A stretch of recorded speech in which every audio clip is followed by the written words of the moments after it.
आपने जो चौपाई सुनी है, ए सुख जाने रूह रस की जिन दिल दो कदम धरत। राज्य के चरण कमल कैसे हैं? अति मीठे, माधुरता के सागर है, रसीले, आनंद के रस में डूबे हुए, अति मीठे रसीले रंग भरे, जाको ये चरण मेहर करत।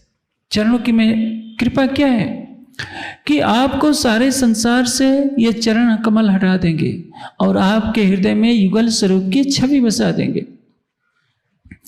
परम धाम में अहंकार की कोई लीला नहीं है, लेकिन इस माया के संसार में चाहे कोई कितना भी बड़ा विद्वान हो जाए, चितवनी कितनी भी कर ले, किंतु अपने हृदय के अहंकार को समाप्त करना बहुत कठिन होता है। इसलिए बार बार चरणों के ध्यान की तरफ कहा जाता है। इस चौपाई में जो कहा गया है, पाँव मासूक के आशिक पिए रस हुए, तो मैंने शुरू में आपको बताया था कि जब कोई व्यक्ति का सम्मान करना होता है तो उसके हम चरणों को धोते हैं। जो भावुक प्रवृत्ति के होते हैं वे पान भी कर लेते हैं, लेकिन किसी के धूल से सने हुए पैर को धोकर पीने पर तो रोग ही पैदा होगा। ये रूढ़िवादिता का रोग लग जाता है।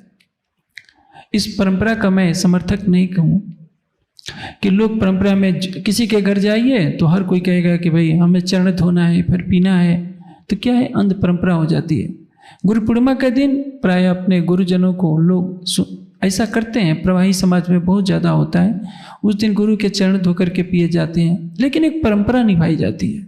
इसी परंपरा निभाने से कोई फायदा नहीं, क्योंकि ये परंपरा कभी कभी अंध परंपरा में बदल जाती है।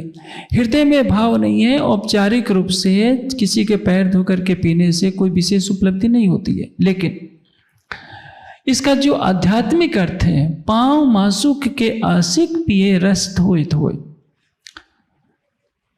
किसी के चरण को धुलाने की परंपरा क्या थी कि पैरों में धूल लगी रहती थी, वो स्वच्छ हो जाए तब उनको आसन दिया जाता है। प्राचीन काल में मैंने बताया, कोई व्यक्ति अतिथि आता था तो पहले उसको पैर धोने के लिए जल दिया जाता था, उसके बाद आसन दिया जाता था, फिर कुछ जल पान करने के लिए दिया जाता था। पैर धुलाना पहली प्रक्रिया थी।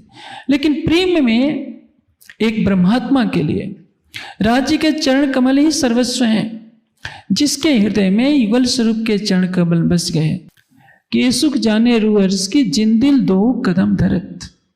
जिसके हृदय में राज्य अपने दोनों चरण कमल रख देंगे, उससे बड़ा सौभाग्य और क्या होगा। अभी मैंने